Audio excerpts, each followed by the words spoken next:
Program Director, Honorable Minister of Finance, members of both Houses of Parliament that are present here this morning, the Board of Directors of the Central Bank of Eswatini, members of the Monetary Policy Consultative Committee, the CEOs of our commercial banks and financial institutions and non-bank financial institutions, CEOs of the private sector and public enterprises, representatives of international organizations, representatives of the academic institutions, senior government officials, central bank management and staff, media representatives, honorable ladies and gentlemen, good morning.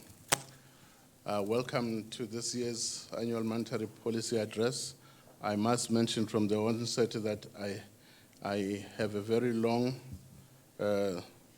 address here and only realized this morning that I've only been given half an hour. What I have is for 2 hours. So we'll see how we marry these two. The theme of this address this morning is ensuring price and financial stability to support economic growth in times of COVID-19. The presentation is being held under an environment where the prevalence of the coronavirus, COVID-19 pandemic plagues the global community, forcing us to conduct business differently. Developments in information and communication technology have made it possible for me to address you through this forum. My appreciation also goes to you, ladies and gentlemen, for making time to be part of this address, regardless of your busy schedules. Distinguished ladies and gentlemen, first I'd like to thank the bank's stakeholders who continuously support the bank's activities and hence assist the bank in achieving its monetary policy objective. It is my pleasure to announce that the bank has not deviated from its mandate, which is price and financial stability, despite prevailing economic conditions which continuously pose as threats to the objective of the central bank. The presentation provides a review of key international, regional, and domestic economic developments. I will then cover the recent monetary policy decisions and pronounce anticipated policy directions in the coming year, as the Assistant Governor mentioned. Let me start by highlighting developments in the global economy. According to the IMF's April 2020 World Economic Outlook update, global growth moderated to an estimated 2.9% in 2019 from a 3.6% in 2018. It is anticipated or expected to contract by 3% in 2020, a contraction which is worse than the global financial crisis of 2008-2009. The contraction in 2020 is largely due to the COVID-19 developments which have negatively impacted global economic activity.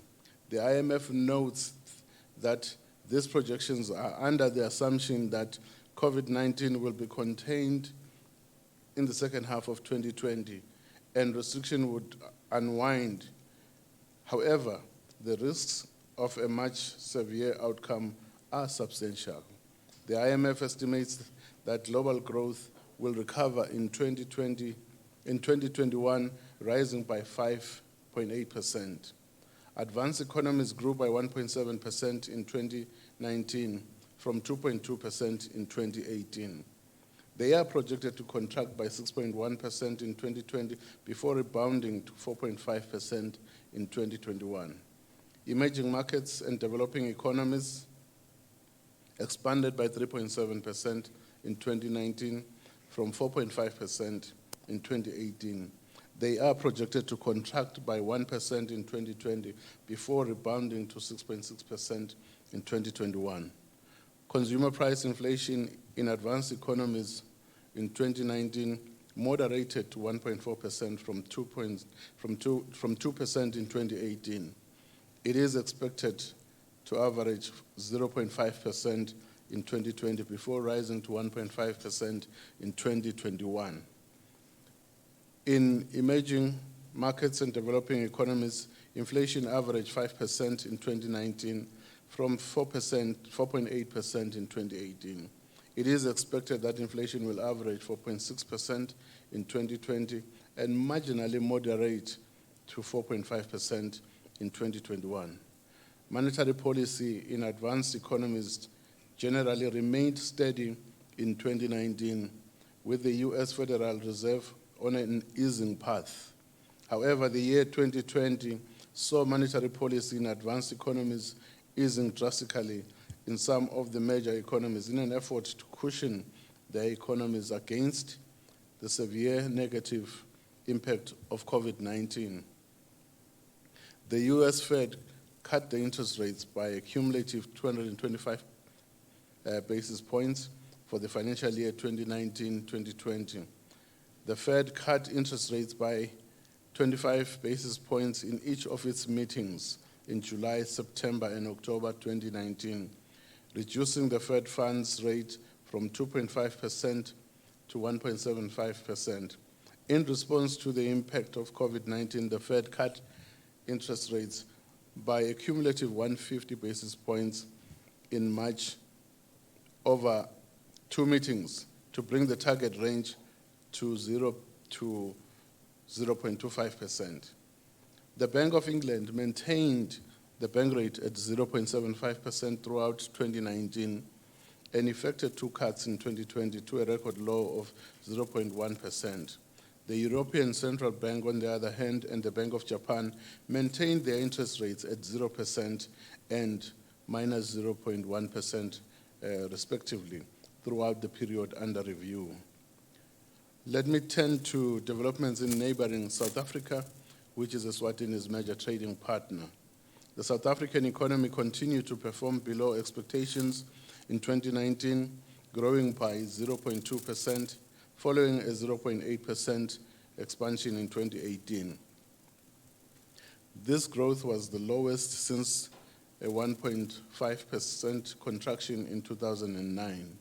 On a quarterly basis, the South African GDP shrank by an annualized 1.4% in the fourth quarter of 2019, following an upwardly revised 0.8% contraction in the previous quarter.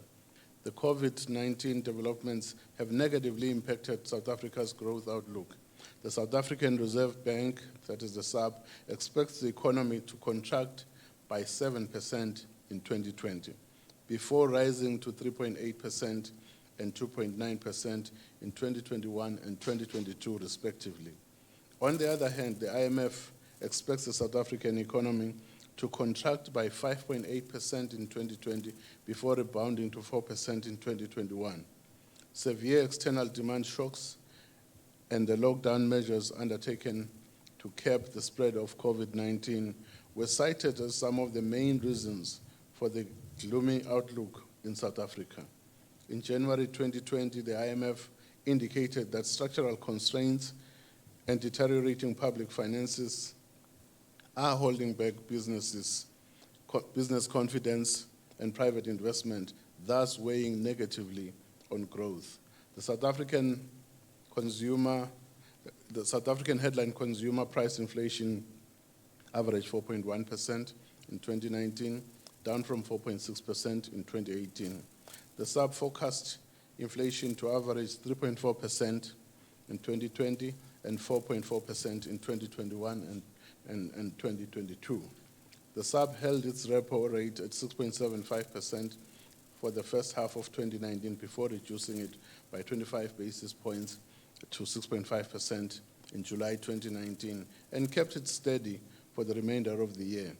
Since the beginning of the year 2020, the SARB has cut the repo rate by a cumulative 275 basis points in an effort to support growth in the wake of the COVID-19 pandemic, taking the discount rate from 6.5% in January 2020 to 3.75% in May 2020.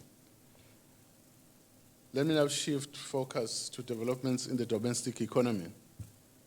I will start off by outlining the monetary policy stance of the country during the review period. Monetary policy has been accommodative over the review period, easing by a cumulative 275 basis points since April 2019, where it was 6.75%. The bank first cut the discount rate by 25 basis points in July 2019 to 6.5%, and thereafter left it unchanged for the remainder of the year in 2019. In March 2020, the bank cut the policy rate by 100 basis points before reducing it further by 100 basis points in an extraordinary meeting held in April 2020. The bank further cut the discount rates by 50 basis points in May 2020 in an effort to cushion the economy from the negative effects of the COVID-19. Consequently, the discount rate was reduced to 4%, and as a norm in the past, commercial banks are expected to follow suit and reduce prime lending rate. Ladies and gentlemen, in addition to the cut in the discount rate, the bank also reduced the liquidity requirement in March 2020 from 25% to 20% for commercial banks and from 22% to 18% for development banks in order to cushion customers from the pandemic. Distinguished guests, these monetary policy actions I have just outlined are expected to filter into the economy, and hence I now present the transmission to the wider economy. Economic activity as measured by real GDP is estimated to have decelerated to 1.3% in 2019 from 2.4% in 2018. The slowdown in economic activity is mainly attributed to a poor performance in the primary and tertiary sectors. Economic activity in the primary sector is estimated to have declined by 4.6% in 2019, down from an increase of 7.4% in 2018. Crop production fell by 8.5%, largely due to a significant decrease in sugarcane and maize production. The secondary sector rebounded from a negative 0.1% in 2018 to 6.4% in 2019, largely driven by strong performance in the manufacturing sector, which expanded by 7.3% from a negative 0.4% in 2018. The tertiary sector is estimated to have contracted by 1.3% in 2019 from an increase of 3.1% in 2018. The services sector developments were dominated by the effects of the government cash flow challenges. Due to the COVID-19, preliminary projections indicate that GDP will decline by 6.2% in 2020 compared to an initial pre-COVID-19 projection of 2.8%, which was published in January 2020. The secondary and tertiary sectors are the main drivers of the significant downward revision. The secondary sector is projected to decline by 9.6% compared to previously projected growth of 3.8% in 2020. The poor performance in the secondary sector is mainly linked to anticipated declines in manufacturing and construction subsectors, which would be largely due to global supply chain disruptions that would affect the supply of inputs for production, while weak global demand would weigh heavily on uptake of sales, particularly for export-oriented manufactured products. The tertiary sector is projected to decline by 5.7% in 2020 compared to a growth of 1.3% in earlier projections. On a quarterly basis, GDP contracted by 2.1% in the fourth quarter of 2019 from a revised 0.4% in the third quarter of 2019. The weak growth outcome mainly emanated from poor performance in the secondary sector. I now turn to inflation developments in the domestic economy. Price increases were relatively contained in 2019 compared to 2018. The annual headline consumer inflation averaged 2.6% in 2019, down from 4.8% in the previous year. Deflationary pressures were mainly observed in prices of services. The CPI for services grew at a slower rate of 3.2% in 2019, down from a high of 8.8% in 2018. This moderation was mainly attributed to a significant slowdown in prices for housing and utilities, which averaged 3.7% in 2019 compared to 12.4% the previous year. This was as a result of government's directive to freeze all utilities tariffs in 2019, which translated into no increases in electricity and water prices in the period under review, compared to double-digit increases that were linked to multi-year tariffs effected in the previous year. Deflationary pressures also emanated from transport inflation, which grew at a slower rate of 1.1% in 2019 compared to 4% in the previous year. However, modest inflationary pressures were observed in the price index for food and non-alcoholic beverages, which grew by 2.2% in 2019 from zero growth in 2018. Over and above this moderate growth, increases were also observed in the price indices for clothing and footwear, as well as education, which grew by an average of 0.8% and 8% in 2019 from minus 1.3% and 7.4% in 2018, respectively. Core inflation, which is CPI excluding food, auto fuel, and energy, retreated from 6.7% in the previous year to 3.1% in 2019, reflecting an underlying inflationary pressures were on the downside in 2019, in line with the significant moderation in the growth rates for services prices. In the first months of 2020, inflationary pressures were observed to be coming primarily from a rise in prices of bread and transport. I will now turn to and talk about monetary sector developments in the domestic economy. Despite the relatively lower borrowing rates, credit extended to the private sector fell by 6.3% over the year ended March 2020. This was a notable reduction from the 8% growth recorded in the previous year. The decline in credit was largely discernible in the business sector, while credit to households increased.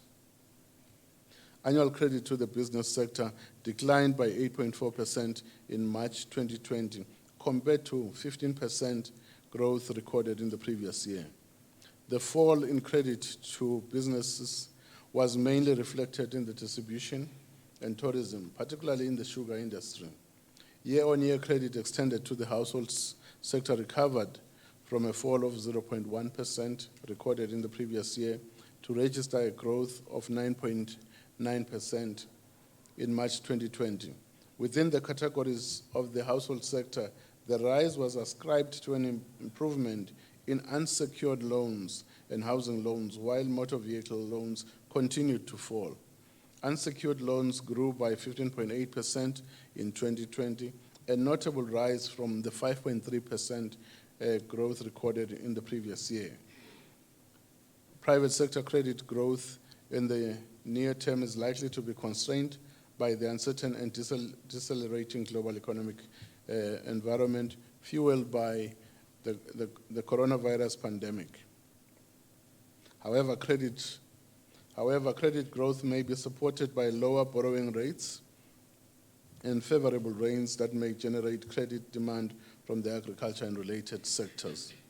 Gross official reserves rebounded from a year-on-year fall of 17.7% recorded the previous year and grew by 41.3% at the end of April 2020 to reach 8.1 billion emalangeni. The recovery in reserves was largely as a result of higher SACCO receipts during the 2020-2021 fiscal year at 8.3 billion emalangeni compared to 6.3 billion during the 2019-2020 fiscal year. Consequently, at the end of April 2020, the reserves were sufficient to cover an estimated 3.5 months of imports of goods and services, substantially higher than the 2.5 months recorded at the same time the previous year.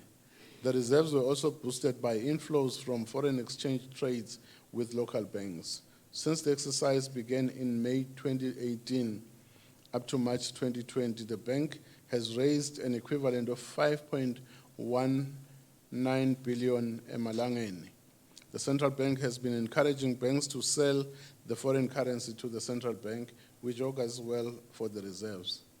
Broad money supply growth reached 0.2% year-on-year in March 2020, indicating a deceleration from the 2.8% rise recorded the previous year.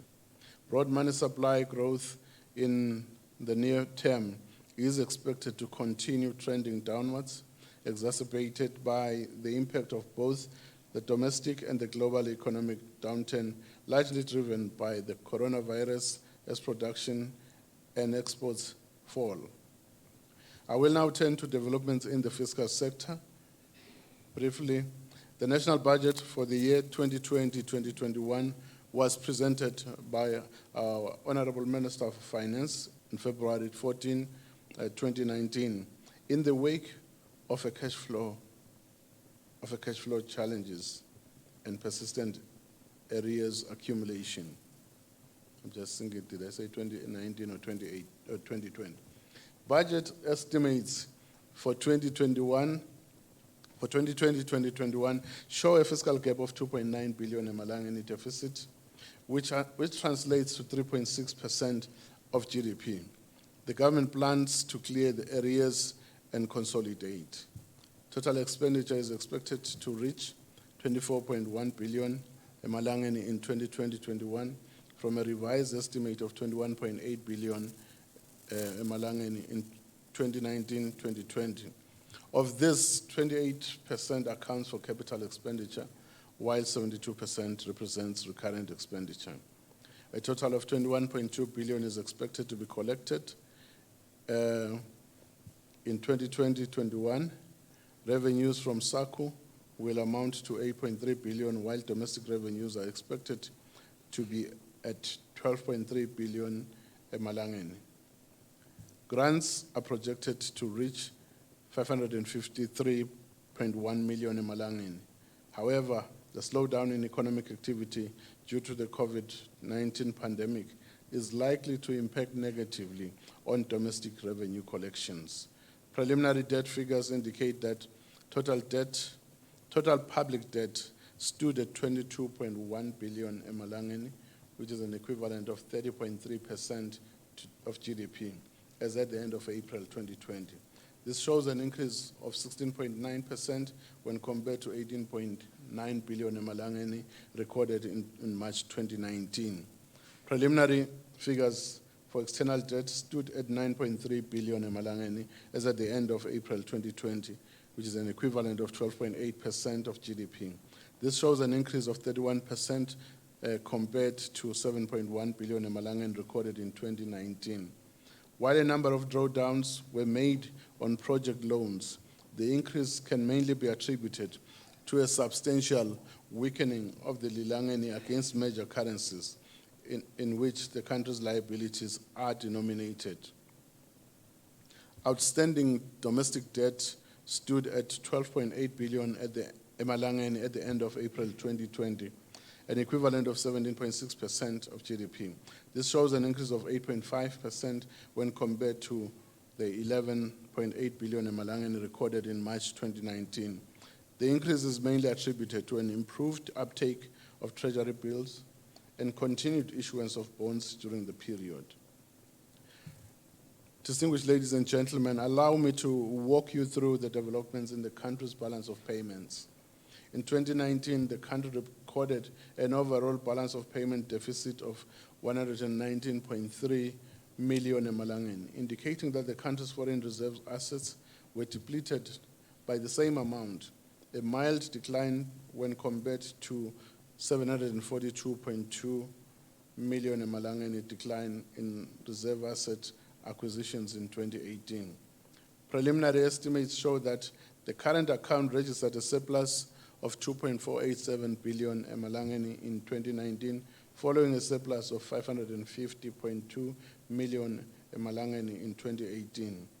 Explaining the increase in the surplus was a combined positive balance in goods and services of 1.767 billion emalanga recorded in the period under review, versus notable negative net balances in the previous 2 years.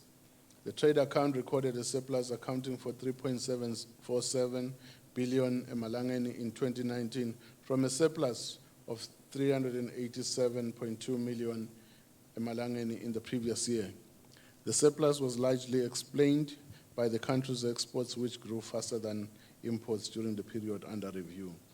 Merchandise export earnings amounted to 28.679 billion emalangeni in 2019, which marked a notable year-on-year growth of 17.8% from 24.344 billion emalangeni in 2018.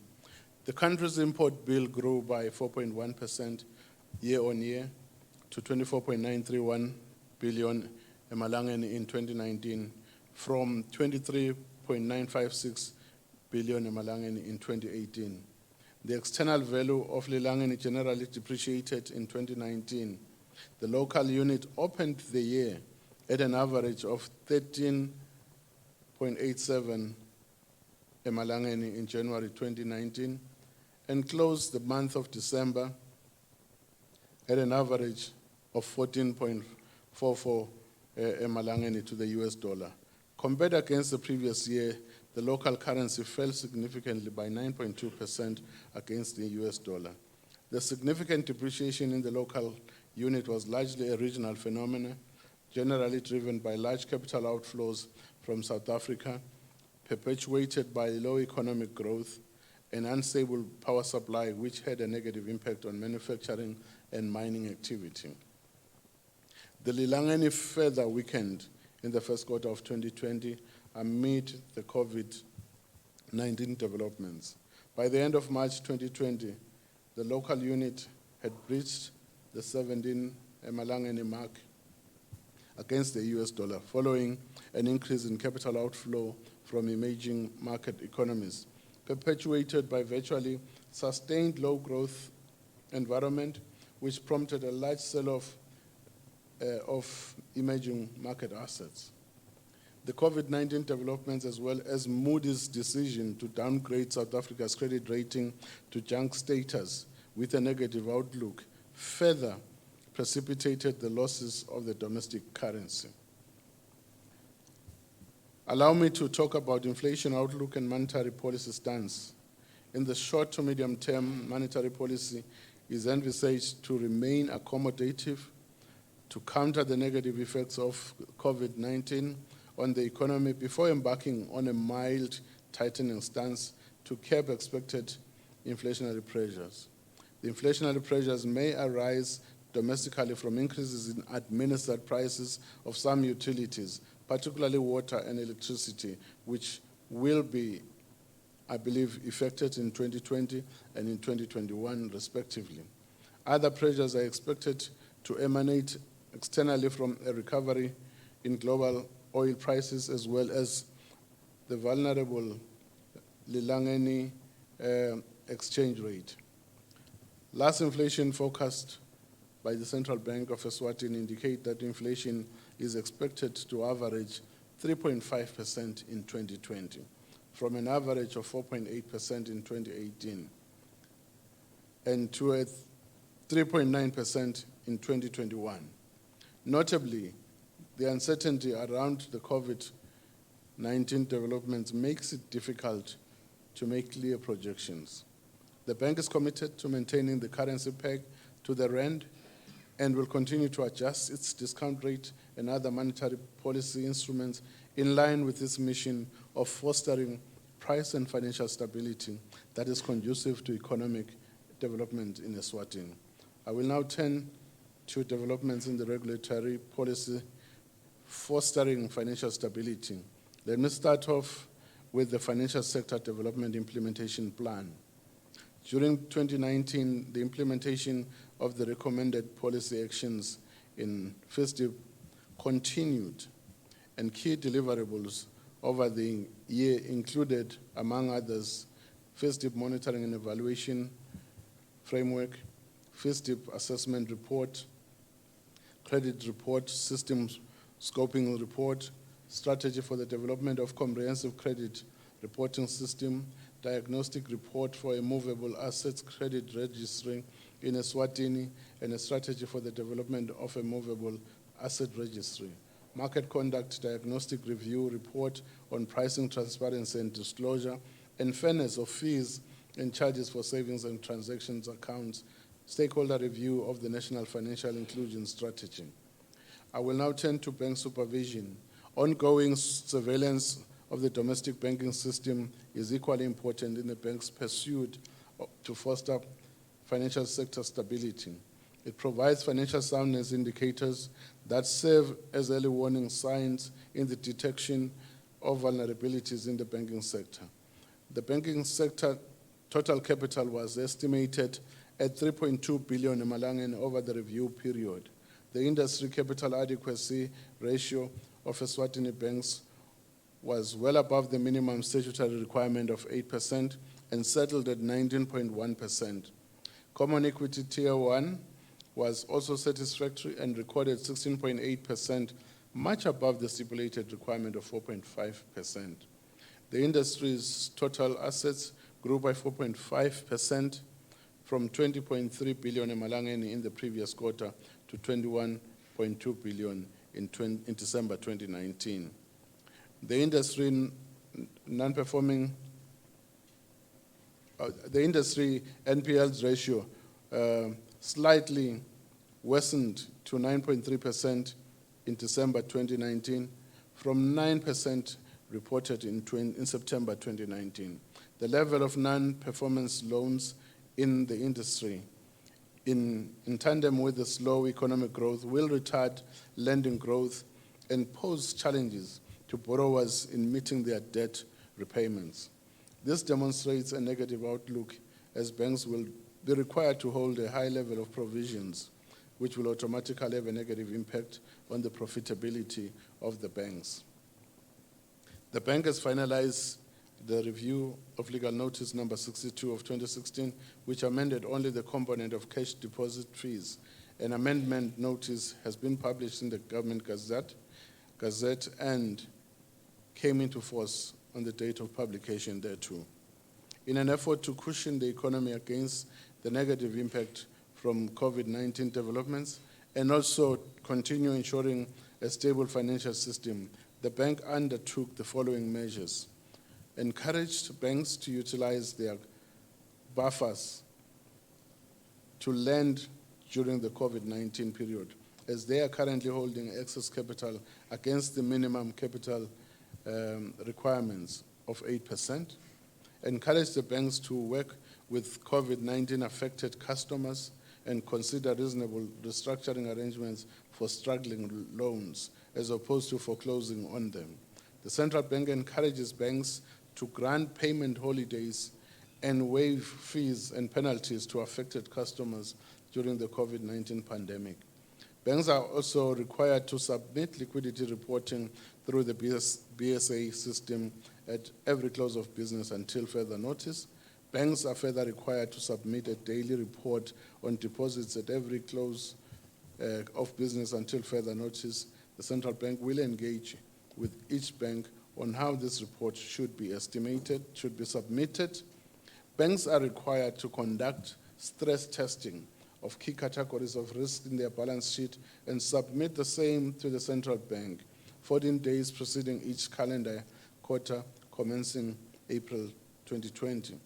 The central bank, for purposes of COVID-19 affected customers, permits banks to suspend provisioning as required by the Inspection Circular number 8 for a period not exceeding 6 months. Central bank further believes that in the context of IFRS 9 and COVID-19, banks are permitted to adjust their approaches to determining expected credit losses in different circumstances. As such, granting payment holidays to COVID-19 affected borrowers or particularly affected classes of financial instruments should not automatically result in all those instruments being considered to have suffered a significant increase in credit risk.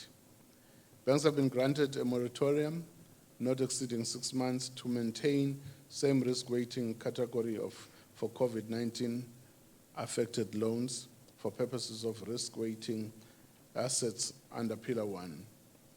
The effect of COVID-19 is likely to stress the banking sector. Therefore, banks are encouraged to restrict distribution of ordinary dividends during these precarious times. All payments of dividends shall require prior approval of the central bank. Banks have been encouraged to promote the use of digital delivery channels and consider waiving some of the fees and charges related to electronic transactions. The bank has also increased the following limits. Bank-led wallet size balance, currently it's at 4,999 emalangeni with monthly turnover of 25,000. The new limit is going to be 15,000 emalangeni with monthly turnover of 25,000. Bank-led wallet currently 4,999, that is for bank wallet send, 4,999 per day. The new one is 15,000 emalangeni per day. Bank-led wallet withdrawal, currently at 4,000 emalangeni per day. The revised and new limit is 10,000 emalangeni per day.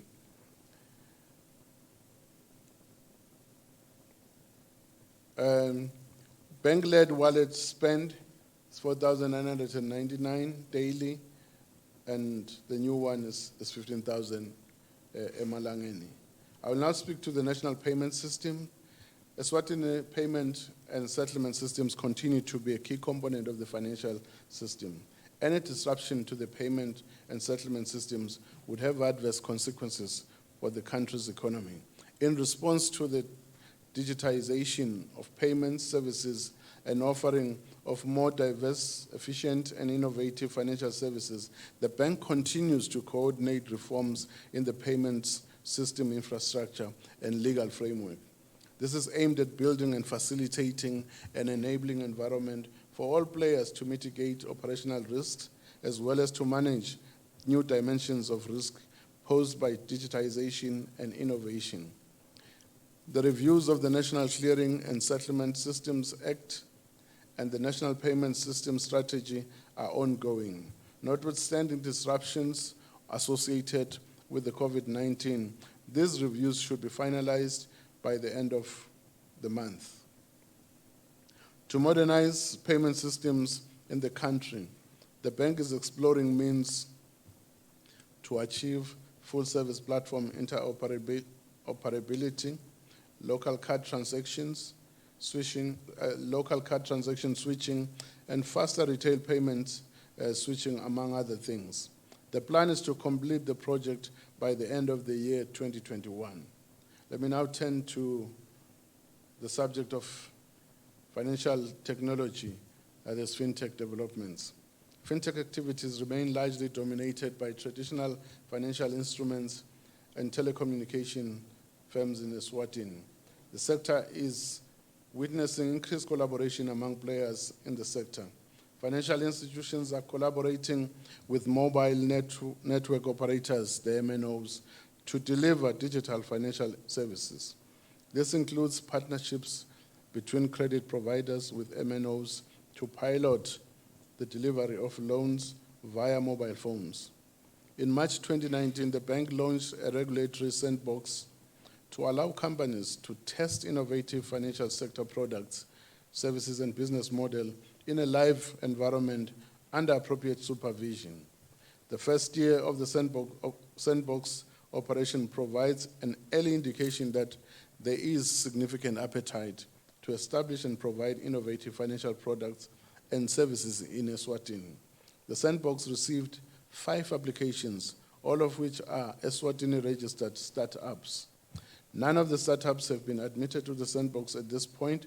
However, we foresee great potential in their innovative products, and we've opened room for the startups to refine the products and services to meet basic regulatory requirements before testing.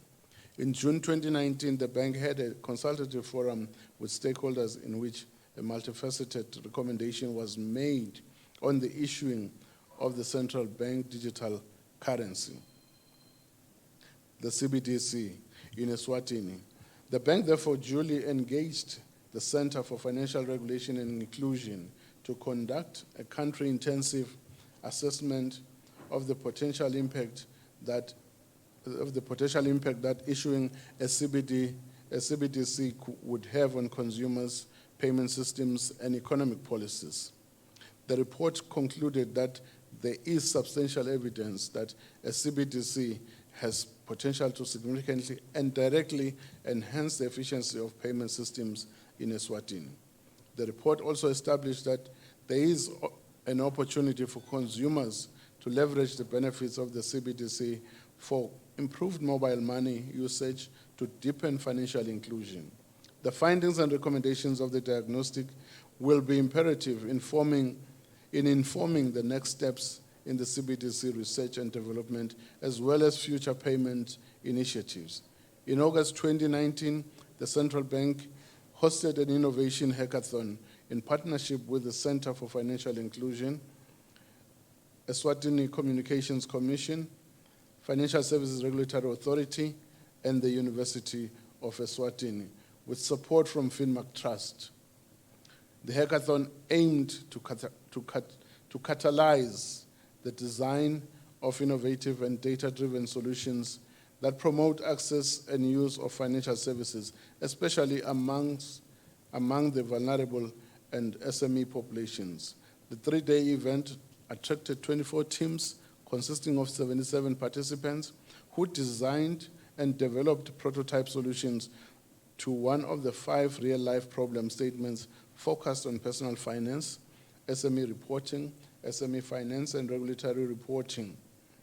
The hackathon provided skill development and mentorship opportunities, which the hackathon participants found very useful. On another note, the bank, together with FSRA, ASICOM, CFI, and UNESCO, have formed the Eswatini Fintech Working Group to promote and coordinate greater engagements between regulators, innovators, financial service providers, and policymakers about financial innovation.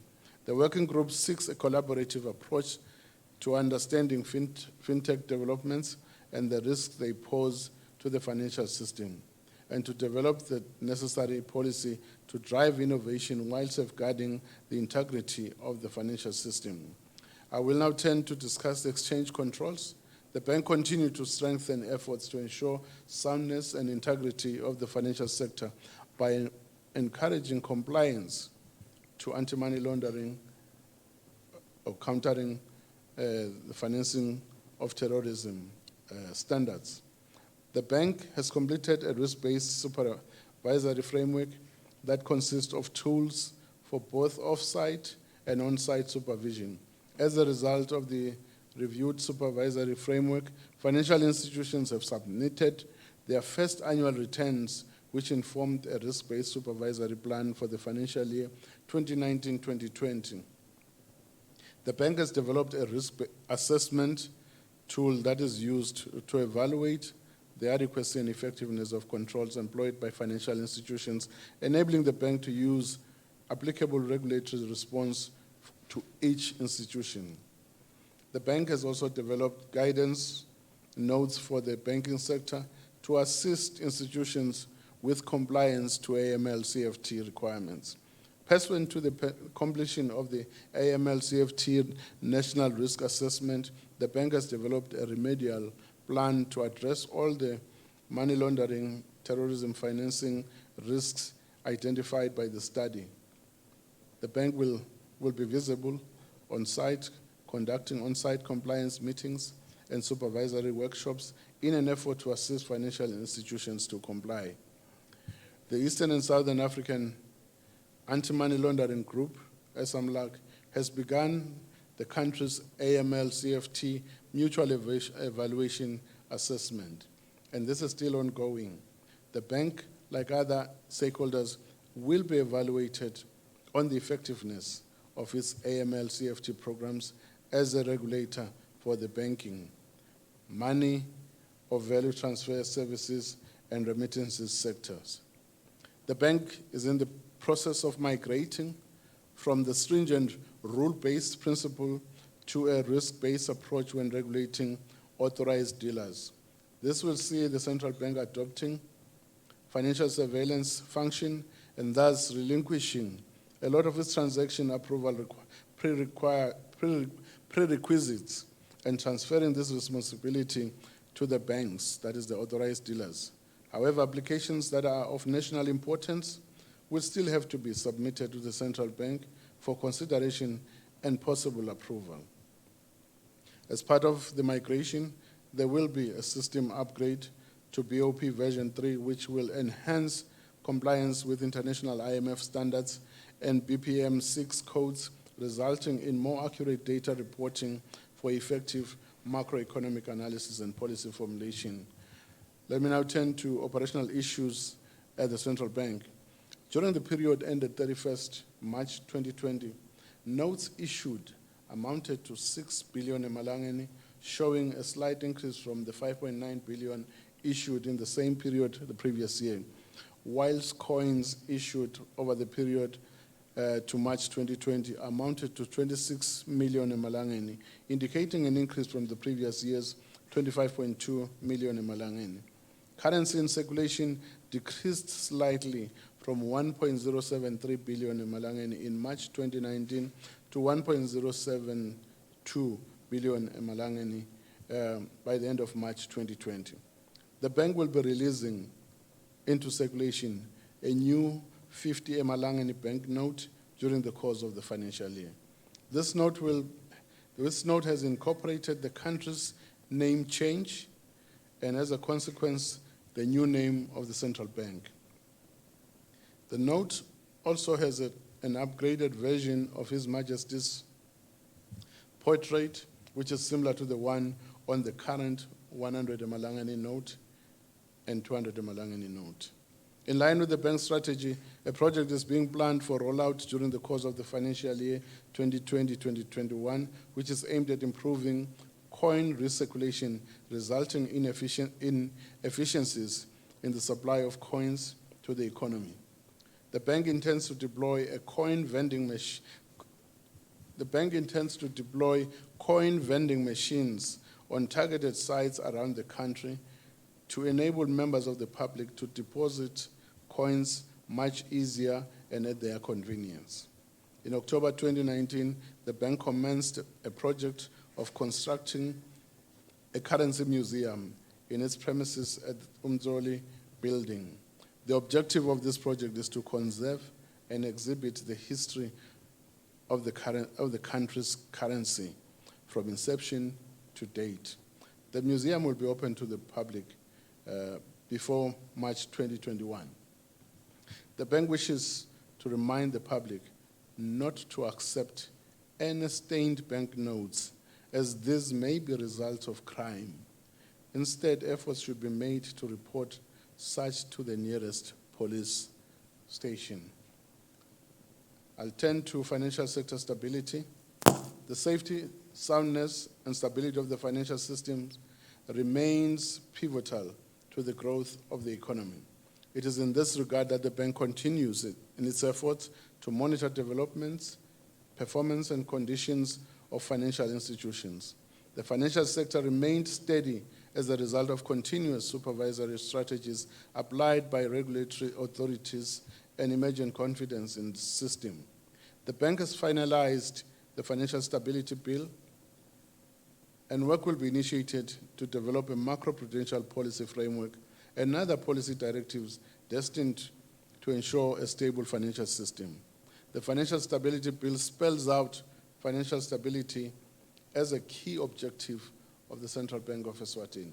It provides mandate over macroprudential surveillance and creates a mechanism for crisis preparedness and resolution. The Minister of Finance will establish a National Financial Stability Panel for macroprudential surveillance and crisis management. At the same time, the bank will establish a Financial Stability Forum for macroprudential reporting, which will require collaboration between the Central Bank, Financial Services Regulatory Authority, Minister of Finance, CSO, and Attorney General's Office. The bank released the third issue of the Financial Stability Report in November 2019. The report revealed that the financial system of Eswatini remained stable despite emerging risks from the domestic and international developments. On the domestic front, risks largely emanated from the fiscal sector, coupled with weak economic growth. Challenges experienced on the domestic front put a strain on the household sector. The outcome was an increase in the household indebtedness amidst rising non-performing loans, which is a cause for concern as it accelerated financial stability risks. Ladies and gentlemen, the main risk faced by pensions and retirement funds sector is concentration risk.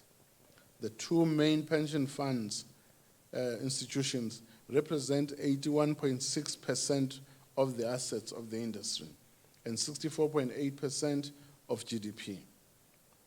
Any failure of the two institutions would adversely impact the entire economy, as the pension fund sector is interconnected with the financial system and real economy through high investments, issuance of loans to corporates, as well as debt and equity.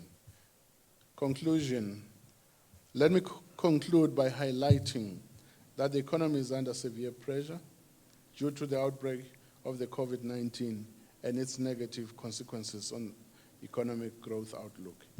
The accommodative monetary policy stance recently adopted by the bank is expected to somehow cushion the economy against this fallout. However, let me emphasize that monetary policy alone cannot effectively succeed in dealing with the effects of COVID-19 on the economy. But through a collective effort from all stakeholders, we will be able to effectively deal with the situation that we are faced with as a country. Let me assure you that the bank will continue to monitor developments as presented by the COVID-19 on global, regional, and domestic economies, and use all the instruments at its disposal in pursuit of its price and financial stability objective in order to ensure an environment conducive to sustainable economic growth in Eswatini. I'd like to thank you for your attention. May God bless us all. Thank you.